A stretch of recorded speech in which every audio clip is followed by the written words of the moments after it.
모텔방 침대에 누워 그녀의 숨결이 귓가에 느껴졌을 때 65세의 심장이 스물의 속도로 뛰기 시작했습니다. 그녀의 손길이 닿는 곳마다 오랫동안 잠들어 있던 젊음이 깨어났고 서로의 체온이 섞이는 순간 나이란 그저 숫자에 불과하다는 것을 온몸으로 깨달았어요. 우리가 만든 파도 속에서 세상의 모든 외로움은 사라지고 오직 지금 이 순간의 충만함만이 남았습니다. 안녕하세요. 바람에 실린 사연입니다. 구독과 좋아요, 알람 설정은 큰 힘이 됩니다. 무릎이 시큰거렸습니다. 퇴행성 관절염이라는 진단을 받은 지 벌써 3년이 지났지만 요즘은 통증이 더 심해졌어요. 아침마다 침대에서 일어날 때면 무릎이 비명을 질렀고 계단을 오르내릴 때마다 숨이 턱에 찰 지경이었습니다. 정형외과 의사는 냉정했어요. 가만히 계시면 더 안 좋아집니다. 적당한 운동을 시작하세요. 그렇게 시작한 자전거였죠. 65세, 은퇴한 지 5년 가슴에 불꽃 하나 없이 살아가던 제게 그저 건강을 위한 선택이었을 뿐이었습니다. 그때는 몰랐어요. 이 선택이 제 인생의 가을을 뜨겁게 만들어줄 거라는 것을. 동네 자전거 가게에서 중고 자전거를 구입했습니다. 비싼 것도 아니었지만 제게는 새로운 시작이었어요. 처음엔 아파트 단지 주변만 돌았습니다. 조금씩 익숙해지자 용기가 생겨 한강 자전거 길로 나갔죠. 무릎이 아팠지만 이상하게 기분은 좋았습니다. 바람이 얼굴을 스치고 지나갈 때면 젊은 시절의 기억이 살아나는 것 같았거든요. 마치 30살 때처럼 세상을 다시 바라보는 느낌이었어요. 점점 자신감이 붙어 멀리까지 달리기 시작했습니다. 한강변을 달리다 보면 삶의 무게가 조금씩 가벼워지는 기분이었어요. 그러던 어느 날 공원 게시판에 붙은 작은 종이 한 장이 눈에 들어왔습니다. 김포 평화누리 자전거 동호회 신입회원 모집. 심장이 조금 빨라졌습니다. 낯선 사람들과 어울린다는 건 오랫동안 잊고 살았던 일이었거든요. 아내와 이혼하고 자식들은 바빠서 명절에도 얼굴 보기 힘들어진 요즘 집 밖에서 만나는 사람이라고는 슈퍼 아주머니와 경비원 아저씨뿐이었으니까요. 혼자 TV를 보며 웃다가도 문득 옆자리가 비어 있다는 사실에 마음이 무거워질 때가 많았습니다. 그래도 괜찮다고 익숙해질 거라고 스스로를 위로했지만 외로움은 갈수록 깊어지는 것 같았어요. 망설임 끝에 전화를 걸었고 토요일 아침 모임에 나가기로 했습니다. 설렘 반 걱정 반으로 그날을 기다렸어요. 모임 날 아침 일찍 일어나 단정하게 옷을 입고 머리를 정돈했습니다. 오랜만에 신경 쓰는 자신의 모습이 낯설게 느껴졌어요. 처음 만난 날 동호회 회원들은 서로 농담을 주고받으며 웃고 있었어요. 저는 구석에서 혼자 자전거만 만지작거리고 있었죠. 어색함에 땀이 났습니다. 이런 자리에 나온 게 실수였을까 싶었어요. 그때였습니다. 처음 오셨나요? 환영합니다. 돌아보니 환한 미소를 짓고 있는 여성이 서 있었어요. 동호회 총무 신수정 씨였습니다. 62이라고 했지만 활력 넘치는 모습이 훨씬 젊어 보였어요. 눈이 웃을 때면 달처럼 반짝였고 말투에는 따스함이 묻어났습니다. 머리는 단정하게 단발로 자르고 있었는데 살짝 곱슬거리는 머리카락이 귀여워 보였어요. 한 선생님, 이름표 붙여드릴게요.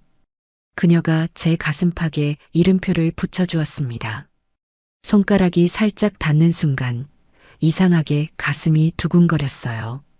누군가의 손길이 이렇게 그리웠던가요? 처음이시니까 오늘은 천천히 따라오세요. 무리하지 마시고요. 그녀의 목소리에는 당부와 배려가 담겨 있었습니다. 그날 코스는 김포에서 출발해 행주대교를 거쳐 아라한강관문까지였어요. 생각보다 긴 코스에 당황했지만 뒤돌아갈 수는 없었습니다. 처음에는 그저 동호회 총무가 신입을 챙기는 것뿐이라고 생각했습니다. 그런데 그녀가 가까이 다가올 때마다 이상하게 심장이 빨라지는 거예요. 마치 20살 청년처럼 말이죠. 행주대교를 지나 잠시 쉬는 시간이었습니다. 강변에 앉아 물을 마시고 있을 때 수정 씨가 제 옆에 자리를 잡았어요. 햇살이 강물에 반사되어 은빛으로 반짝였고 멀리 작은 무지개가 걸려 있었습니다. 이상하게도 그녀와 함께 있으니 풍경이 더 선명하게 보이는 것 같았어요. 색이 더 진해지고 소리가 더 또렷해지는 느낌이었습니다. 저기 무지개 보이세요? 그녀의 목소리가 바람을 타고 제 귓가에 스쳤습니다. 네, 아름답네요. 목소리가 살짝 떨렸습니다. 분명 나이 지긋한 어른인데 왜 이렇게 가슴이 두근거리는 걸까요? 그녀의 미소를 보고 있자니 마치 시간이 거꾸로 흐르는 것 같았어요. 문득 젊은 시절, 첫사랑을 만났을 때의 그 설렘이 떠올랐습니다. 그때도 이렇게 심장이 빨랐던가요? 날씨가 참 좋네요. 그녀가 말했습니다. 네, 정말 좋은 날이에요. 제 대답은 단순했지만 왠지 그 말에 더 깊은 의미가 담긴 것 같았습니다. 무지개를 바라보며 우리는 잠시 말없이 앉아 있었습니다. 그 침묵이 불편하지 않았어요. 오히려 오랜 친구와 함께 있는 것처럼 편안했죠. 그녀의 향기가 바람을 타고 느껴졌습니다. 담백하고 은은한 마치 봄날의 들꽃 같은 향기였어요. 우리는 다시 출발했습니다. 앞서가는 수정 씨의 뒷모습을 보며 페달을 밟았어요. 무릎은 이미 아프기 시작했고 허벅지는 불이 붙은 듯 타들어갔습니다. 하지만 그녀보다 뒤처질 수는 없었어요. 남자인데도 그녀보다 늦을 순 없다는 이상한 자존심이 생겼습니다. 숨이 턱에 차고 다리는 천근만근이었지만 멈출 수는 없었어요. 이대로 쓰러지면 어쩌나 싶을 정도로 힘이 들었지만 어디선가 힘이 솟아났고 그 힘으로 페달을 밟았습니다. 한 선생님, 괜찮으세요? 얼굴이 토마토처럼 빨개졌어요. 중간에 수정 씨가 걱정스럽게 물었습니다. 괜찮습니다. 아직 체력은 남아 있어요. 실제로는 숨이 턱에 차고 다리가 후들거렸지만 멈출 수는 없었습니다. 얼마나 오랜만에 누군가에게 자신을 증명하고 싶은 마음이 들었는지 모릅니다. 대체 언제부터였을까요? 남들 눈치만 보며 살았던 건 아내의 눈치, 아이들의 눈치, 상사의 눈치. 은퇴하고 나서도 여전히 주변의 시선만 의식하며 조심스럽게 살았던 것 같아요. 그런데 오늘은 달랐습니다. 저도 모르게 누군가에게 인정받고 싶어졌어요. 그것도 하필 그녀에게. 땀이 뚝뚝 떨어졌고 셔츠는 이미 등줄기를 타고 흐른 땀으로 축축했습니다. 그럼에도 불구하고 계속해서 페달을 밟았어요. 수정 씨가 종종 뒤를 돌아보며 저를 확인했고 그때마다 괜찮다는 듯 미소를 지었습니다. 그 미소가 저에겐 큰 위안이자 힘이 되었어요. 마치 마라톤 선수가 결승선을 바라보듯 저는 그녀의 미소만 바라보며 앞으로 나아갔습니다. 아라한 관문에 도착했을 때는 이미 해가 기울고 있었습니다. 다리는 천근만근이었지만 완주했다는 성취감에 가슴이 벅찼어요. 수정 씨가 다가와 제 어깨를 두드렸습니다. 대단하세요, 한 선생님. 처음 치고는 정말 잘하셨어요. 그녀의 칭찬에 어깨가 으쓱해졌습니다. 마치 오랜 시간 잊고 있던 감정이 다시 깨어난 것 같았어요. 누군가에게 인정받고 싶은 마음, 그리고 그 인정을 받았을 때의 기쁨. 특히 그 사람이 수정 씨라서 더 특별하게 느껴졌습니다. 어쩌면 젊은 시절 처음 연애할 때처럼 설레는 마음이었을지도 모릅니다. 동호회 회원들은 근처 식당에서 저녁을 먹기로 했습니다. 나무 테이블에 둘러앉아 오늘의 코스에 대해 이야기를 나누는 모습이 마치 오래된 친구들 같았어요. 그 중에서도 수정 씨는 유독 밝게 웃으며 모두를 챙겼습니다. 그런 그녀를 바라보는 것만으로도 가슴이 따뜻해졌어요. 음식을 기다리는 동안 수정 씨가 제 옆에 앉았어요. 그녀가 건넨 잔에는 동동주가 담겨 있었습니다. 힘드셨을 텐데 한잔하세요. 피로가 풀릴 거예요. 동동주 한 잔이 목으로 넘어갔습니다. 달콤하면서도 쌉싸래한 맛이 혀끝에 감돌았어요. 한 잔, 두 잔. 그녀와 술잔을 기울이며 이야기를 나누었습니다. 가족 이야기, 지난날의 이야기, 그리고 자전거를 시작한 이유까지. 대화가 계속될수록 그녀와의 거리가 점점 가까워지는 느낌이었습니다. 저는 남편을 8년 전에 잃었어요. 그 후로 혼자 살고 있습니다. 수정 씨의 눈가에 잠시 슬픔이 스쳤다가 사라졌어요. 외롭기도 했지만 이렇게 자전거 타면서 바람 맞으면 마음이 조금 가벼워지더라고요. 그녀의 말에 깊이 공감했습니다. 저도 늘 무언가에 쫓기듯 살다가 자전거를 타면서 비로소 자유로움을 느꼈으니까요. 저도 제 이야기를 했습니다. 저는 아내와 5년 전에 이혼했어요. 애들은 다 크고 나니까 저보다 자기 삶에 바쁘더라고요. 가끔 전화 오면 반갑고 그렇게 지내고 있습니다. 수정 씨는 공감하듯 고개를 끄덕였어요. 외로움이라는 게 참 같은 침대에 누워 있어도 느껴질 수 있는 거더라고요. 제 남편은 살아있을 때도 늘 바빴거든요. 함께 있어도 마음은 다른 곳에 있는 것 같았어요. 그녀의 말이 가슴에 와닿았습니다. 저 역시 아내와의 관계가 그랬으니까요. 서로 사랑했지만 어느 순간부터 대화가 줄어들고 각자의 생각 속에 갇혀 살았던 기억이 났습니다. 인생이 그렇게 흘러가는 줄만 알았는데 지금 이렇게 수정 씨와 이야기를 나누는 순간만큼은 다시 살아있는 것 같았어요. 우리 같은 나이에 외로움이 가장 큰 병인 것 같아요. 수정 씨의 말에 깊이 고개를 끄덕였습니다. 이제 시간도 얼마 남지 않았는데 남은 시간이라도 행복하게 살고 싶어요. 그 순간 저도 모르게 그녀의 손을 잡았습니다. 처음에는 당황했지만 그녀도 손을 빼지 않았어요. 오히려 가볍게 제 손을 쥐어주었죠. 그 온기가 전해지는 순간 마치 오랫동안 얼어붙어 있던 제 마음이 녹아내리는 것 같았습니다. 식사를 마치고 나오니 이미 어두워진 하늘에 별이 빛나고 있었어요. 회원들은 각자 집으로 돌아갔지만 저와 수정 씨는 함께 걸으며 이야기를 이어갔습니다. 한강변을 따라 천천히 걸으며 별이 반짝이는 하늘과 강물에 비치는 도시의 불빛을 바라보았어요. 시간 가는 줄 모르고 대화를 나누다 보니 어느새 한밤중이 되었고 날씨가 갑자기 변해 하늘에서 비가 쏟아지기 시작했습니다.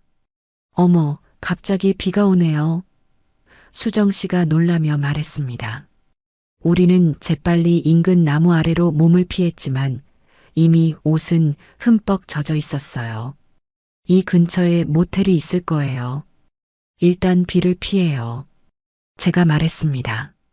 그녀는 잠시 망설이는 듯 했지만 점점 더 세차게 내리는 비를 보고 고개를 끄덕였어요.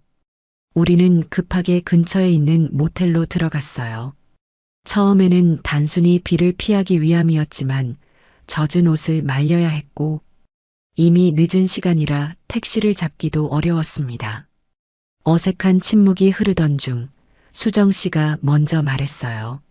오늘 여기서 쉬었다 가는 게 좋을 것 같아요. 비도 많이 오고 이 시간에 돌아가기 힘들 것 같아서요. 바람에 젖은 그녀의 머리카락이 이마에 달라붙어 있었습니다. 괜히 그 머리카락을 쓸어주고 싶은 마음이 들었지만 참았어요. 하지만 그녀의 눈을 바라보는 순간 무언가 전류처럼 흐르는 것을 느꼈습니다. 수정 씨, 제 목소리가 떨렸습니다. 네. 그녀도 아마 느꼈을 거예요. 두 사람 사이에 흐르는 묘한 긴장감을. 아니, 저기, 샤워하고 오세요. 감기 들면 안 되니까요. 그녀는 미소 지으며 고개를 끄덕였습니다. 욕실에서 샤워하는 물소리가 들려왔어요. 창밖으로는 비가 계속 내리고 있었습니다. 빗소리와 함께 제 심장 소리도 점점 커져갔어요. 이런 상황이 마지막으로 언제였던가요? 아마도 30년도 더 된 일일 겁니다. 수정 씨가 욕실에서 나왔습니다. 모텔에서 제공한 하얀 가운을 입고 있었어요. 머리카락은 여전히 젖어 있었고 얼굴은 물기 때문에 더 맑아 보였습니다. 그녀를 바라보는 순간 온몸에 전류가 흐르는 것 같았어요. 저도 샤워하고 올게요. 제가 말했습니다. 차가운 물로 샤워를 했지만 몸의 열기는 가라앉지 않았어요. 거울 속에 비친 제 모습은 언제나처럼 늙고 지친 65세 노인이었지만 눈빛만은 달랐습니다. 마치 다시 살아난 것 같은 빛이 있었어요. 샤워를 마치고 나왔을 때 수정 씨는 창가에 서서 비 내리는 밤거리를 바라보고 있었습니다. 뒤에서 본 그녀의 실루엣이 달빛에 은은하게 빛났어요. 천천히 다가갔습니다. 그녀의 향기가 느껴졌어요. 비가 그치지 않네요. 그녀가 말했습니다. 하지만 이대로 괜찮은 것 같아요. 제가 대답했습니다. 그녀가 천천히 돌아섰어요. 우리의 눈이 마주쳤고 그 순간 모든 말은 필요 없어졌습니다. 저도 모르게 그녀를 안았어요. 오랜 시간 잊고 있던 온기가 가슴 깊숙이 퍼져나갔습니다. 그녀의 심장 소리가 제 가슴에 닿았고 그 리듬에 맞춰 제 심장도 뛰기 시작했어요. 그날 밤 우리는 같은 지붕 아래 같은 이불을 덮었습니다. 몇십 년 만에 다시 느껴본 온기였고 서로의 숨결이 닿는 그 순간만큼은 세상의 모든 외로움이 사라진 것 같았어요. 나이의 흔적은 부끄러움이 아닌 서로의 인생을 증명하는 지도처럼 느껴졌습니다. 그녀의 주름진 손과 제 굳은 살 박힌 손이 만났을 때 그것은 단순한 접촉이 아닌 오랜 시간을 건너온 두 영혼의 만남처럼 느껴졌어요. 아침이 밝았습니다. 창문 너머로 비 온 뒤 맑아진 하늘이 보였어요. 침대 옆에는 수정 씨가 평화롭게 숨을 쉬고 있었습니다. 그녀의 얼굴을 가만히 바라보았어요. 주름이 있었지만 편안해 보였고 나이가 들어도 여전히 아름다웠습니다. 자고 있는 그녀의 모습이 마치 어린아이 같았어요. 방어벽을 모두 내려놓은 가장 순수한 모습이었습니다. 문득 이 순간이 꿈이 아닐까 하는 생각이 들었습니다.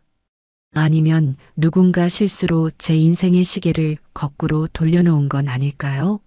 마음속에 다시 피어난 설렘, 누군가를 위해 멋지게 보이고 싶은 마음, 그리고 이렇게 아침에 눈을 떴을 때 옆자리에 누군가가 있다는 사실. 모든 것이 오래전에 잃어버린 감정들이었어요. 수정 씨가 눈을 떴습니다. 잠시 어색한 침묵이 흘렀지만 이내 그녀가 미소를 지었어요. 이런 날도 있을 줄 알았어요? 그녀가 장난스럽게 물었습니다.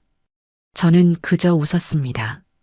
이 나이에 다시 설렘을 느낄 줄 몰랐거든요.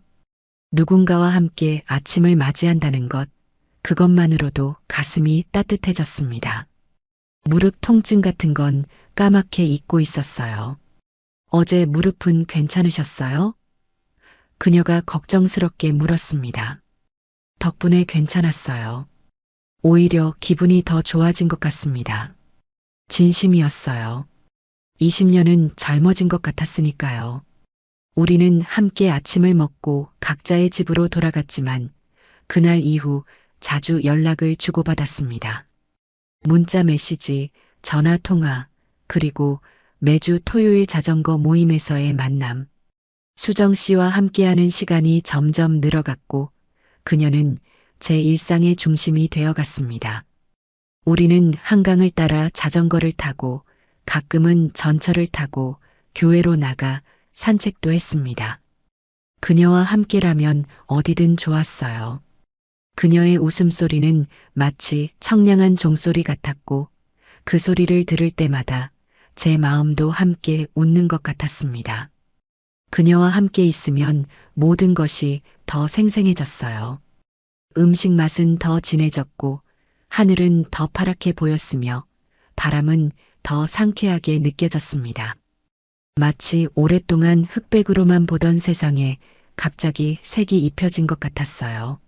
아침에 눈을 뜨면 그녀에게 문자를 보내고 잠들기 전 그녀의 목소리를 듣는 것이 일상이 되었습니다. 어느 날 그녀가 저를 자기 집으로 초대했어요. 작지만 아늑한 아파트였습니다. 벽에는 풍경 사진들이 걸려 있었고 조그만 발코니에는 다양한 화분들이 놓여 있었어요. 그녀가 정성스럽게 준비한 저녁을 함께 먹으며 이야기를 나눴습니다. 그날 밤도 우리는 함께 보냈어요. 이제는 어색함도 부끄러움도 없었습니다. 그저 서로의 온기를 느끼며 행복했어요. 하지만 행복한 시간도 잠시 동호회 회원들의 수군거림이 귀에 들어오기 시작했어요. 신수정, 여왕벌이래요. 남자들 홀리는데 일가견이 있대요. 원래 그래요. 남자들 다 잘 챙겨줘요. 특히 신입 회원들. 처음에는 그런 말들을 무시했습니다. 하지만 점점 마음에 의심이 생겼어요. 정말 수정 씨는 모든 남자들에게 그렇게 친절한 걸까? 나는 그저 그 중 하나일 뿐인 걸까? 그녀의 웃음, 그녀의 손길, 그녀의 시선이 과연 나에게만 특별한 것이었을까? 집에 돌아와 거울 속 제 모습을 바라보았습니다. 탈색된 머리카락, 깊게 패인 주름, 처진 뺨. 나이 들어 더 초라해진 모습이었어요. 그런 저를 그녀가 왜 특별하게 생각하겠냐는 의문이 들었습니다. 아마도 그냥 친절한 사람일 뿐, 그 이상도 이하도 아닐 거라고 생각했어요. 어느 날 밤 잠에서 깨어 천장을 바라보며 생각했습니다. 제가 그녀에게 무엇을 바라는 걸까요? 진짜 사랑? 아니면 그저 외로움을 달래주는 누군가? 그리고 그녀는 저에게 무엇을 원하는 걸까요? 단순한 위로? 아니면 진심 어린 감정? 질문은 꼬리에 꼬리를 물었고 밤이 깊어갈수록 의심도 깊어졌습니다.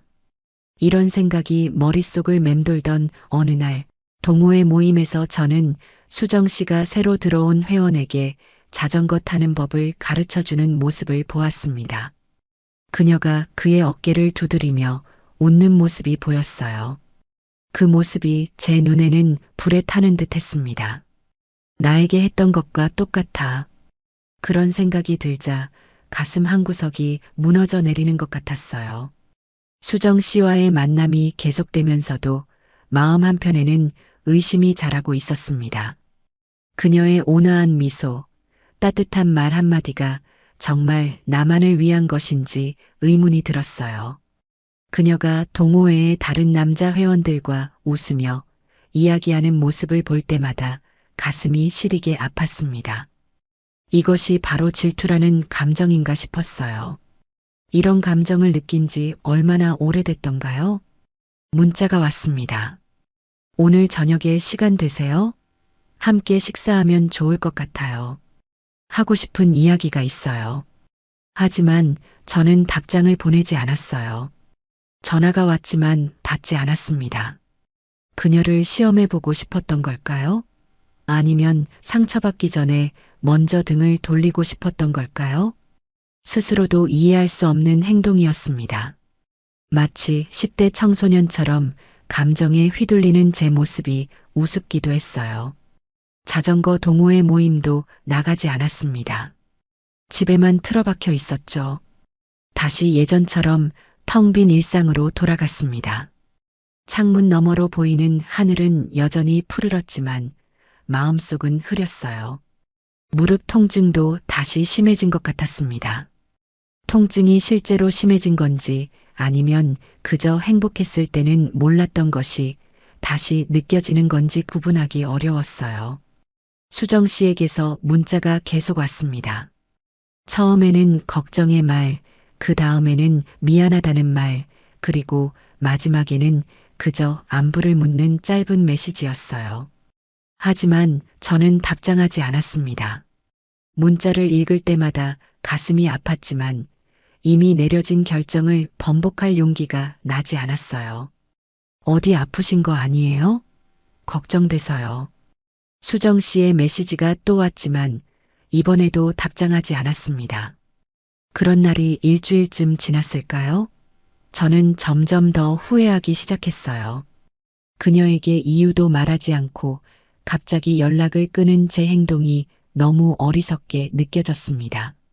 하지만 이제 와서 다시 연락할 용기도 나지 않았어요. 그녀가 상처받았을 거라는 생각에 가슴이 아팠습니다. 그러던 어느 날 초인종 소리에 현관문을 열었더니 동호회 회원 중 한 명인 박 씨가 서 있었어요. 그는 제 얼굴을 보더니 한숨을 내쉬었습니다. 한 선생님, 어디 아프세요? 다들 걱정하고 있어요. 특히 수정 씨가요. 괜찮습니다. 그냥 좀 복잡해서요. 저는 머뭇거리며 대답했습니다. 혹시 수정 씨 때문인가요? 박 씨의 질문에 저는 말문이 막혔습니다. 그는 다시 한숨을 쉬더니 이야기를 이어갔어요. 혹시 그 소문 들으셨나요? 사실이 아니에요. 무슨 소문인지는 알고 있습니다. 제 말에 박 씨는 고개를 가로저었습니다. 오해예요. 수정 씨는 그냥 따뜻한 사람일 뿐이에요. 남편과 사별하고 오랫동안 혼자 살면서 외로움도 컸을 거예요. 그래서 더 사람들에게 친절하게 대하는 것뿐인데 사람들은 자꾸 오해하죠. 제가 아무 말도 하지 않자 박 씨는 계속 말을 이었어요. 사실 수정 씨는 선생님 만나고 많이 달라졌어요. 웃음도 더 밝아지고 자전거 타는 것도 더 즐거워 보이고 우리 모두 느꼈어요. 그녀가 선생님을 특별하게 생각한다는 걸. 정말요? 제 목소리가 떨렸습니다. 네. 그녀가 선생님에게 말하려고 했대요. 진지하게 관계를 생각하고 있다고. 그날 저녁 식사 약속이 그거였던 것 같은데 선생님이 갑자기 연락이 끊겨서 많이 상처받은 것 같아요. 박 씨의 말을 들으며 가슴이 무거워졌습니다. 내가 얼마나 어리석었는지, 수정 씨를 얼마나 오해했는지 깨달았어요. 그녀의 따뜻함을 의심하고 그 진심을 못 알아봤던 저 자신이 부끄러웠습니다. 그녀가 많이 화났겠죠? 조심스럽게 물었습니다.